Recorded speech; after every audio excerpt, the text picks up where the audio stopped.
आपल्या नवऱ्याचं आपल्यावर खूप प्रेम असतं.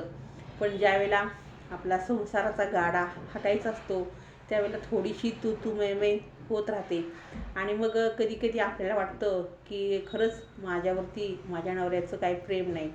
पण त्याला खूप जबाबदाऱ्या असतात. त्या जबाबदाऱ्या पेलताना थोडंसं तू मै होते, थोडंसं इकडं तिकडं होतं. आणि मग आपण त्याचाच विचार करत राहतो. पण ज्यावेळेला बघा आपल्याकडं एखादा डाग नसेल किंवा आपला एखादा डाग बँकेत घाण पडलेला असेल, आपण कुणाच्या तरी लग्नाला जातो, तिथं बऱ्याच स्त्रिया डाग घालून आलेल्या असतात लग्नाला. आणि त्यावेळेला तुम्ही कधीही बघायचं, एखादी स्त्री म्हणते नसलं तरी एवढंसं मंगळसूत्र आहे माझ्याकडं, भरपूर झालं.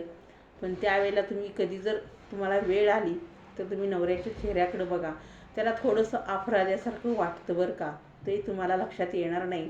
पण तुम्ही इथून पुढं तरी बघा, त्याला उगीच अपराध्यासारखं वाटतं की आज खरं तर हिचा बँकेतनं डाग आणला असता किंवा हिला थोडंसं काहीतरी केलं असतं तर चार चौघीमध्ये ही पण उठून दिसली असते. आणि मग ज्यावेळेला घरी येतो नवरा त्यावेळेला एक 4-8 दिवसानंतर तरी तो बोलून दाखवतोच त्या स्त्रीला.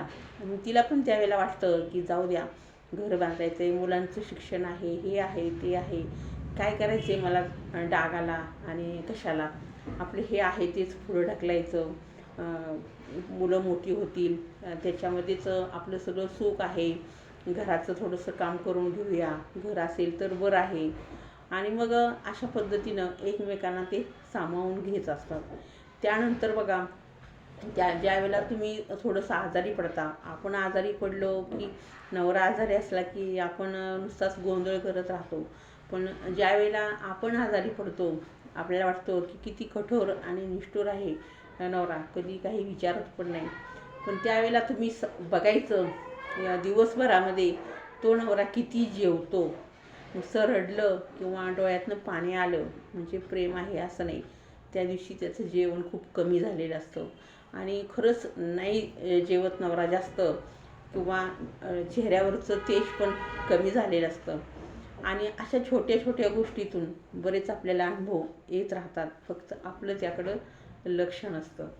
त्यानंतर बघा, आपण एखादा हट्ट केला नवऱ्याकडं आणि तो हट्ट पुरवायसाठी खूप दिवस लागतात, खूप वेळ निघून जाते.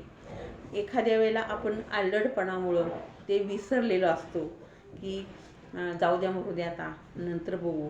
पण आपल्या नवऱ्याच्या मनात कानाकोपऱ्यात कुठंतरी ती गोष्ट सलच असते की मी हिला एक प्रॉमिस केलं होतं आणि हिला खरं मी ते घ्यायला पाहिजे होतं. भले आपली मुलं मोठी होतील, भले आपली मुलं शाळेत जातील किंवा अजून काही करिअर करतील, तरी पण ते कुठंतरी मनाच्या कोपऱ्यात असतं. आणि भलं मोठं का होईना, काय आपण मागितलेली गिफ्ट कुठली वस्तू असेल, पण छोटंसं तरी कधी ना कधीतरी तो आपला नवरा आपल्याला देतो किंवा तो द्यायचा प्रयत्न करतो. आणि काही फुल नाही फुलाची पाकळी तरी आपल्यासाठी परिधान करीत असतो, देत असतो आपल्यासाठी. म्हणून आपण म्हणतो गजरा. आता सगळ्यांना गजरा म्हणजे खूप माहीत आहे की गजरा हे प्रेमाचं प्रतीक आहे. नवरा येताना गजरा घेऊन येतो, कारण त्या गजऱ्याचा सुगंध आपल्यापेक्षा त्याला जास्त आवडत असतो. तो गजरा, त्याचा जो सुगंध आहे अगदी मनमोहक सुगंध, आपल्याला वाटतं की तो गजरा मला माळला म्हणजे माझ्यासाठी आणलेला आहे आणि मी छान दिसावी म्हणून हा गजरा मला माझे पतिदेव घेऊन आलेले आहेत. पण तो जो सुगंध आहे, ती जी फुलं टवटवीत आहेत, तो सुगंध, ती फुलं पहिली पतिदेवांना आवडत असतात, म्हणून तो गजरा आपल्यासाठी येतो. अशा छोट्या मोठ्या गोष्टी खूप घडत असतात, पण आपण त्याकडं कानाडोळा करतो. असं करू नका. कारण जो काही आपल्याकडं कुठल्याही पण हक्कानं मागण्याची कुठली पण गोष्ट असते, आपल्याकडं ज्यावेळेला अशी वेळ येते, आता आईवडिलांना सोडून आपण नवऱ्याकडं आलेलो आहोत आणि आपल्याला काहीतरी पाहिजे तर आपण हक्कानं मागतो. पण परक्या माणसाला कधी काही मागू नका. स्वतःच्या चिंध्यात राहा, लोकांच्या मिंद्यात राहू नका. सोनं नाणं पैसा अडका नाही भेटला तरी चालेल, चटणी भाकरी खाऊन राहा, पण दुसऱ्याच्या मेंद्यात लोक खूप जमाना वाईट आहे. लोक फार वेगळा गैरअर्थ काढतात आणि आपल्या प्रपंचाला सुरुंग लावायचा प्रयत्न करीत असतात. म्हणून आपल्या चिंध्यात राहावं, पण दुसऱ्याच्या मेंद्यात राहायला जाऊ नका. नवऱ्याला ओरडून आरडून एखादी गोष्ट करायला भाग पडा, मदत करा त्याला. छोटीशी गोष्ट मिळाली त्यात समाधान माना.